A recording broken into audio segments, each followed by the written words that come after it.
Nous voici donc 48 heures plus tard pour cette deuxième partie consacrée à la reproduction de vos graines de tomates. Si vous n'avez pas vu la première partie, vous allez trouver un lien ici ou ici, d'un côté ou de l'autre. Je vais vous montrer tout de suite ce que ça donne après 48 heures donc, de trempage. Donc là, on a donc la pulpe, le jus et les graines donc, qui sont restées à 48 heures comme ça, dans ma cuisine simplement. Donc vous constatez qu'il y a un dépôt qui s'est formé, une fine pellicule qui s'est formée en surface, une pellicule blanche. En fait, ce sont des micro-organismes. Des micro-organismes qui vont favoriser le processus de germination à venir. On va commencer donc maintenant par enlever cette pellicule, puisque le but est maintenant de conserver ces graines. Je vais essayer de vous montrer ça, j'espère que vous allez pouvoir bien voir ce qui se passe. Donc je prends une cuillère simplement et voilà, je racle le dessus, donc je le racle. Alors il y a des graines qui sont en surface, logiquement ce sont des graines stériles. On va en reparler juste après. Bon, c'est pas forcément le cas en l'occurrence, puisque le mélange est quand même un petit peu compact, donc ils n'ont pas forcément pu descendre, mais de toute façon j'ai bien assez de graines. Donc j'enlève cette pellicule. Voilà. Voilà, donc c'est enlevé, cette pellicule blanche. Je vais maintenant passer ça dans un petit tamis, donc à maille très fine, pour garder uniquement les graines. Donc, on procède doucement. La peau, la chair va partir. On va peut-être devoir en enlever un petit peu à la main. Attention que ça ne déborde pas, sinon tout va partir dans l'évier. Voilà, j'espère que vous voyez quelque chose quand même. Je fais glisser les graines qui restent un peu sur la chair, comme ça je prends la chair et je fais glisser ça, afin qu'il ne reste que la chair un peu épaisse, la pulpe, elle va passer à travers le tamis.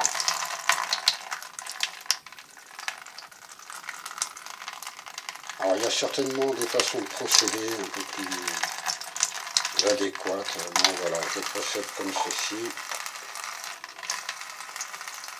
Si vous avez des idées pour faire ça plus facilement, n'hésitez pas à les partager.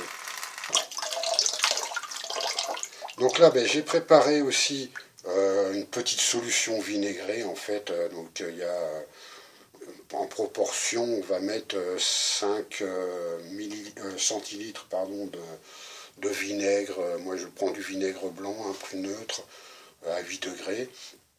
Et pour un tiers de litre d'eau, on va dire en gros.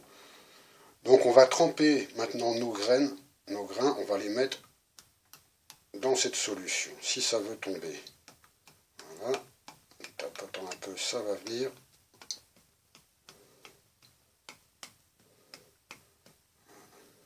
Il reste.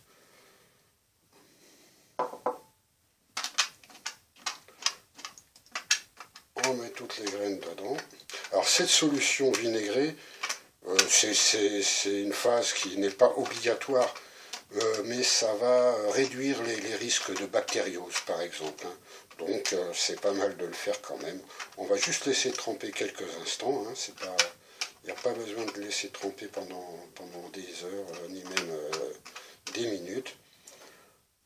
Alors là, vous voyez, s'il y avait eu encore des graines stériles, elles seraient remontées à la surface. Voilà, une graine stérile flotte. Il n'y a pas de graine stérile visiblement, puisque ce qui flotte en surface, s'il y en a une là peut-être. Non, même pas, c'est de la pulpe qui flotte. Donc c'est parfait. Donc à nouveau, là la pulpe elle va bien tomber toute seule.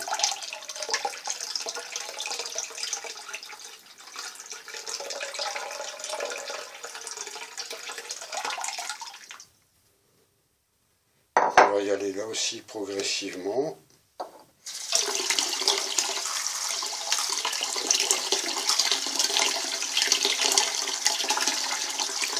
maintenant l'objectif c'est quand même de bien rincer tout ça, qu'il ne reste vraiment que les grains.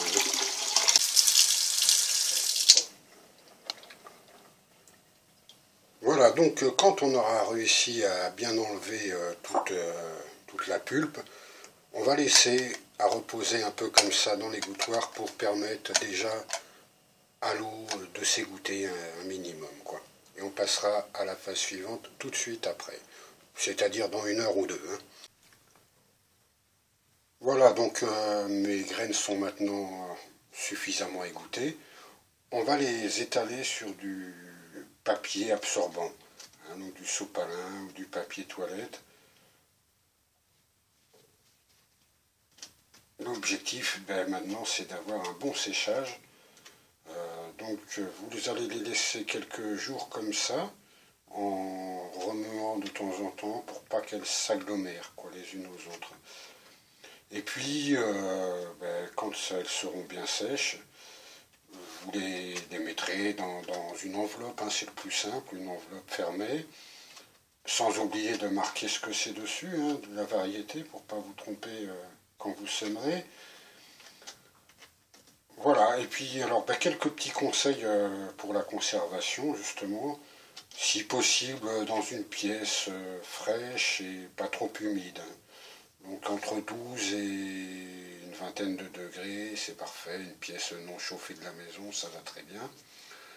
Alors vous les mettrez où vous voulez, mais évitez par contre des meubles en bois aggloméré. Parce que le bois aggloméré contient une colle qui est néfaste à la germination, tout simplement. Voilà, évitez aussi les boîtes métalliques. Il risque d'y avoir de la condensation dedans et ça, si les graines reprennent de l'humidité, voilà, ça n'ira pas. Stockez ça donc au frais, au frais, dans une pièce non chauffée de la maison et vous les garderez sans problème 3 ou 4 ans, voire plus. Hein. Mais disons qu'au fil des ans, le taux de germination baisse. Hein, plus elles vont avancer en âge, vos graines, moins il y en aura qui germeront. Voilà, j'espère que tout ça aura été suffisamment clair. Je vous invite à laisser un petit commentaire en dessous, à poser vos questions si vous en avez.